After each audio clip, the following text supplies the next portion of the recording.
왜 그 좋은 청와대를 버리고 용산으로 옮겼을까? 그것은 박근혜에 대한 교훈과 검토가 있었을 것이라는 저의 판단입니다. 저도 2003년부터 2008년 2월 말까지 청와대에서 5년 동안 안보 분야 행정관, 비서관으로 근무했었습니다. 그때 얼마나 많은 시위가 일어났는지 기억할 수 없을 정도입니다. 하지만 국민들에 대해서 체류탄 한 방 쏘지도 않고 청와대를 유지할 수 있었습니다. 당연히 군은 동원할 생각도 안 했죠.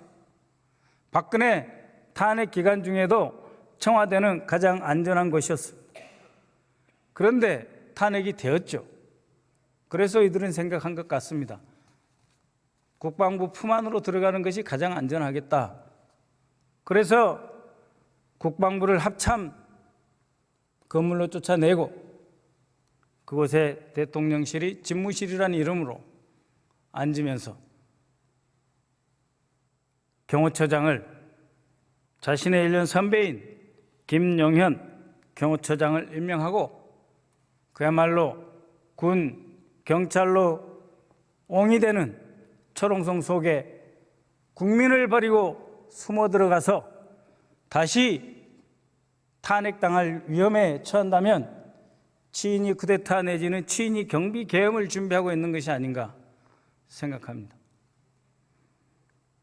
지난 1년 동안 과거가 아닙니다. 대통령실을 둘러싸고 경호 및 경비 인력들의 대폭적인 증가 및 권한 조정이 눈에 띄게 나타나고 있습니다. 2016년 탄핵 당시에는 국방부와 군을 중심으로 정권을 보위하기 위한 움직임을 보였다면 지금은 2024년 지금은 경호실을 중심으로 한 대통령부가 일부 군 세력을 옆에 두고 그 동조할 수 있는 준비를 하고 있는 것이 아닌가 생각합니다. 존경하는 국민 여러분, 불필요한 불안과 근거 없는 주장을 하려고 제가 이 자리에 선 것이 아닙니다. 언론을 장악하고 집시법 시행령을 개정하고 군을 곁에 두면서 검찰을 앞세워서 민주세력을 탄압하고 언론에 대해 검열까지 하면서 숨을 못 쉬게 하고 마침내 자신의 폭정과 실정을 억누르기 위해 언론 장악과 검찰 탈법치 이후의 최후의 수단으로 용산에서 나름대로 초롱성을 쌓고 있다. 그것은 두려워 보이지만 존경하는 국민 여러분, 두려워하실 필요 없습니다. 그만큼 취약한 이 정권, 제대로 일을 하면, 떳떳이 하면 광화문이 두렵겠습니까? 세종로가 두렵겠습니까? 어느 나라 대통령은 임기 끝나고 허름한 옷을 입고 동네 맥주집 가서 술도 한잔 하시고 이렇다는 얘기 많이 듣지 않습니까? 정말 동화 같지만 우리가 꿈꾸는 통치권자의 퇴임 이후의 모습 아니겠습니까? 그런데 더욱 넓은 국민들과 대면하고 국민과 함께 호흡하고 더 넓은 광장으로 나와야 할 대한민국의 통치권자라는 사람이 그 반대로 일제군부대가 있었던 바로 그곳, 바로 옆에 주한미군이 있고 다양한 종류의 감청장치와 시설과 인력이 배치된 그곳으로 정말 죄송하지만 숨어 들어가시는 그 모습, 과연 국민을 상대로 정정당당하게 더 나은 대한민국의 미래와 국민의 안위와 국민의 생활을 함께 챙기겠다는 그러한 철학이라면 그쪽으로 갈 수 없는 것이죠. 그리고 경호실이 2023년 5월 경호법 시행령을 개정해서 대통령 경호처장이 대통령 경호 활동에 필요한 군, 경, 공무원의 지휘 및 감독을 할 수 있는 중재권, 조정권을 확보하게 되었습니다. 존경하는 국민 여러분, 존경하는 선배 동료 의원 여러분, 존경하는 의원님들, 한번 생각해 보십시오. 우리가 그동안 알고 있던 경호실 두 종류가 있습니다. 하나는 차지철의 경호실이 있습니다. 대통령 비서실조차, 총리조차, 내무부 장관조차, 심지어 중앙정보부장조차 무시하고 대통령을 포위하듯 귀를 감싸고 동선을 통제하며 권력을 휘둘렀던 차지철 시대가 있었습니다. 두 번째, 대한민국의 경호처, 경호실의 역사가 있습니다. 김대중 대통령, 특히 노무현 대통령과 문재인 대통령, 근접 경호는 최소한으로 하고 국민들과 시민들과 접촉면을 넓히면서 심지어 일정 부분 경호의 위험까지도 감수하면서 그 옆에 친근한 인상을 가진 경호원을 의도적으로 선발해서 배치하는 그런 경호실, 경호처도 있습니다. 권한은 약화시켰죠, 당연히. 두 종류의 경호실과 두 종류의 경호처가 있다 이 말입니다. 경호 운영 방식이 있어요. 그러나 이 정권은 차지철 시대로 돌아가고 있습니다. 즉, 대통령 경호를 위한 포괄적인 판단과 필요에 의해 용산경찰서 경찰 인력과 배속된 수도방위사령부 일부 병력에 대한 지휘 권한을 경호처장이 가질 수 있게 하는 초헌법적, 탈법적 권한을 차지하려 하는 것이죠. 2023년 5월 여러 논란이 일자 자꾸 수정을 했습니다. 그러나 여전히 병력을 배속받아 경호실 판단과 필요에 사용할 수 있도록 길을 터놨습니다. 수도방위사령부 병력 일부를 지원받을 수 있도록 길을 터놓은 것이죠. 논란이 되었던 2023년 5월의 개정안은 이렇습니다. 경호처장은 경호 업무를 효율적으로 수행하기 위하여 필요한 경호구역에서 경호활동을 수행하는 군, 경찰 등 관계기관의 공무원 등에 대한 지휘, 감독권을 행사한다. 굉장히 강력하죠. 당연히 문제 제기될 수밖에 없었습니다. 그래서 이렇게 바꾸었습니다. 잘 들어보십시오. 경호처장은 경호 업무를 효율적으로 수행하기 위해 필요한 경우 관계기관의 장과 협의하여 법 제15조에 따라 경호구역에서 경호 업무를 지원하는 인력, 시설, 장비 등에 관한 사항을 조정할 수 있다. 지휘 감독권을 행사한다 하는 것과 조정할 수 있다 한다 하는 것과는 같은 말입니다. 법률적으로 같은 권능을 가진 것입니다. 용어만 다른 것이죠. 아까 제 앞에 진종호 의원께서 말씀하신 이거야말로 양두구육이죠. 이처럼 집시법 시행령 개정 그리고 대통령 등 경호에 관한 법률 시행령 일부 개정이 되었고 지금 또다시 이례적인 일이 벌어지고 있습니다. 이미 벌어졌습니다. 용산경찰서 이례적인 인력 충원입니다. 서울에 있는 경찰서 평균 1.1% 인력이 보강되었습니다. 그에 비해서 용산경찰서 11.1%의 병력이 증가되었습니다. 2023년 현재 용산경찰서에 배치된 경찰력은 842명으로 2021년에 비해 그러니까 문재인 정부에 비해 17.1% 123명이 증가했고 서울 다른 경찰서들의 평균 1.1%를 훨씬 상회하는 인원 증가율을 보이고 있으며 지금도 계속 축차적으로 증원되고 있습니다. 이는 대통령실이 과거 청와대 경호의 경부 업무를 일부 담당했던 종로경찰서의 662명, 2021년 현재 662명보다 30% 많은 숫자가 용산경찰서에 배치되어 있습니다.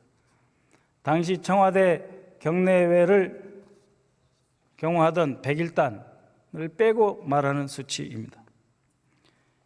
용산경찰서에 과도하게 경찰력을 배치한 윤석열 정부의 의도가 무엇인지 의심하지 않을 수 없습니다. 여기서 끝나지 않습니다. 요인 암살, 중요 시설에 대한 외국 위해 세력, 그러니까 타국으로부터 침투해온 위해 세력, 반안보 세력을 대상으로 한 서울경찰청 테러팀 전원을 경호팀으로 임무를 전환하고 있습니다. 다시 말씀드리겠습니다. 요인 암살, 중요 시설에 대한 외국 위해 세력을 대상으로 한 서울경찰청 테러팀 전원을 서울경찰청 테러팀 전원을 경호팀으로 임무를 전환시키고 있습니다. 종로경찰서라든지 백일단 같은 경우에 근접 경호를 이야기하는 것입니다. 그러나 서울경찰청 테러팀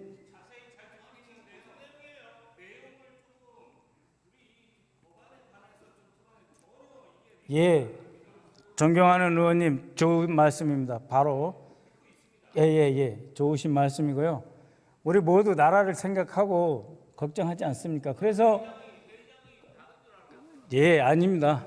이건 일종의 문제제기 발제로 들어주십시오. 바로 언론으로 들어가겠습니다. 네, 조금 있으면 여러분들께서 저것 때문에 저 박선원 의원이 처음부터 이렇게 시작했다 하는 말씀을 하실 겁니다. 그렇게 질문해 주셔서 고맙습니다. 네, 박선원 의원님, 그 주제에 충실해 주시기 바랍니다. 그래서 경찰청은 명칭 변경에 대해 서울 지역의 특성상 업무 비중이 높은 위기관리, 경호 사무를 명시하기 위해라고 설명하고 있습니다. 과거 정부에서도 계속 존재했던 경호 사무를 지금에 와서 명시하는 근저에 어떤 의도가 깔려 있는지 보자고요. 계엄령 선포 요건을 완화하려는 움직임도 있지만 그것은 추후 이 자리가 아닌 추후 다른 자리에서 말씀드리도록 하겠습니다. 이와 같은 일련의 조치들은 과잉 경호, 심기 경호로 입틀막 논란을 일으키며 국민들의 지탄을 받고 있는 현 김용현 처장 체제의 문제입니다. 특정 고등학교 인맥으로 점철된 라인이 군 관련 인사를 독식하고 있다는 제보가 넘치고 있습니다. 이게 사실이라면 엄청난 국정농단이자 직권남용이 아닐 수 없습니다. 군 내 인사가 특정 계보나 인연에 의해 목도됐을 때 어떤 결과를 낳았는지 한국 현대 정치사에서 목도하였습니다. 곧 보여드릴게요. 조금만 기다리십시오. 그러면은 궁금해하시니까 제가 보여드릴게요. 왔다 갔다 하겠습니다. 지금 서론을 말씀드렸는데 의원님, 존경하는 의원님 말씀 알아들었고요. 제가 설명을 드릴게요. 무슨 말씀인지 충분히 이해하였습니다. 저 아직 15분밖에 이야기 안 했어요. 조금만 기다려 보세요. 이거는 여러분과 공유해야 될 심각한 문제입니다. 의원님들께서도 저 사람이 왜 저 이야기부터 시작하는지 궁금해 하실 겁니다. 그래서 제가 말씀드릴게요. 먼저 왜 이야기를 하는지 두 가지씩으로 결론을 먼저 말씀드리고 해드릴게요. 우리 의장님께서도 주제에 집중하라 하시니 제가 말씀 안 드릴 수 없습니다. 회원식육 관련 대비 계획, 계엄 계획입니다. 그 다음에 이 계엄을 수행함에 있어 구체적인 실행 사항이 들어있는 문건입니다. 그 문건에 들어보세요. 여러분, 진지한 이야기를 하고 있는 겁니다. 여러분도 그래서 반응하시는 거 아닙니까? 보도 매체 및 들어보세요. 보도 매체 및 SNS 통제 방안이라는 내용이 들어있어요. 이 안에. 지금 여러분들이 하는 게 그 길로 가고 있다는 걸 제가 가르쳐 드리려고 하는 거예요. 비상계엄 선포 시부터 적용. 알려드릴게요. 예, 알려드릴게요. 설명드릴게요. 예, 천천히 하세요. 저요, 끝까지 할게요. 시간 많아요. 예. 여러분, 이 중요한 토론에 왜 무제한이라는 말이 들어있습니까? 결론적으로 오늘의 주제와 관련된 이야기를 할 겁니다. 인내심이 그렇게 없어요? 여러분들 저기 나오신 분 6시간, 7시간 하시잖아요. 저 이제 20, 30분밖에 안 됐어요. 그러니까 좀만 기다려 주세요. 다시 말씀드릴게요. 보도 매체 및 SNS 통제 방안이라는 내용이 들어있어요. 이 계엄 관련 문서에. 조금 이따 설명하려고 그랬는데 왔다 갔다 할 수밖에 없습니다. 보도 매체, 방송, 신문, 인터넷 등 보도 내용, 사전 검열, 불온 내용 차단, 보도 검열 조직 편성, 계엄사 보도 검열단, 방송, 신문 등 9개 반 48명, 이거는 문체부 61명, 방통위 16명 통합 이렇게 돼 있어요. 네? 증거 이거 여러분 관계되는 정부 국방부에서 만들어서 아니 나한테 말 그러니까 친절하게 내가 보여드리는 거예요. 증거가 이게 다 증거입니다. 아니 반응해줘서 힘이 나고 좋습니다. 여러분 무제한 토론의 묘미가 바로 이거 아니겠습니까? 활력 있게 여야가 의견을 나누라 하는 거 아니겠습니까? 그 제가 말씀드리는 거예요. 존경하는 의원님 뒷자리 계시니까 다선 같은데 한번 들어보세요. 존경하는 의원님 나라를 위해서 얼마나 고민하시고 나라를 위해서 얼마나 걱정하시고 애를 쓰고 계십니까? 그래서 제가 말씀드리는 거예요. 보십시오. 자, 보도 매체 및 SNS 통제 방안 들어봐요. 보도 매체, 방송, 신문, 인터넷 등 보도 내용, 사전 검열, 불온 내용 차단, 보도 검열 조직 편성, 계엄사 보도 검열단에 방송, 신문 등 9개 반 48명 모두 계엄사의 지휘를 받는 것입니다. 문체부 61명, 거기에 방통위 16명 통합 이렇게 돼 있어요. 여러분들이 장악한 KBS, 여러분들이 그렇게 문제가 많은 이진숙 씨라는 분을 왜 여기에 앉히려고 합니까? 왜 김홍일 씨 같은 검찰 출신을 여기 앉히려고 합니까? 그 배경을 당신들은 모를 수 있어요. 죄송합니다. 의원님들은 모르실 수 있지 않습니까? 아니면 제가 오해할 수도 있지 않습니까? 공적인 토론을 해봅시다. 다시 한번 말씀드릴게요. 계엄사 보도 검열단, 방송, 신문 등 9개 반 48명, 문체부 61명, 방통위 61명, 16명 통합, 기무사 1명, 현역 13명, 동원 34명으로 구성, 동원 인력을 현역으로 조정, 합수본부, 언론대책반 9명, 합수본부 7명, 계엄사 문체부 파견관 각 1명, 16년 기준 등록된 방송, 신문, 통신매체 102개, 이 사람들이 102개라고 하는 숫자 정확하게 짚고 있잖아요. 100여 개도 아니고 102개. 방송, 신문, 통신매체는 이분들이 이렇게 인식하고 있어요. 우리의 인식하고 똑같아요. 자, 여러분, 이 말은 틀린 말이 아니에요. 방송, 신문, 통신매체는 보도시 파급 효과가 있다 없다? 있다. 그죠? 방송, 어디 보든 내 자유예요. 여러분들이 좋아서 여러분들 뵙는 겁니다.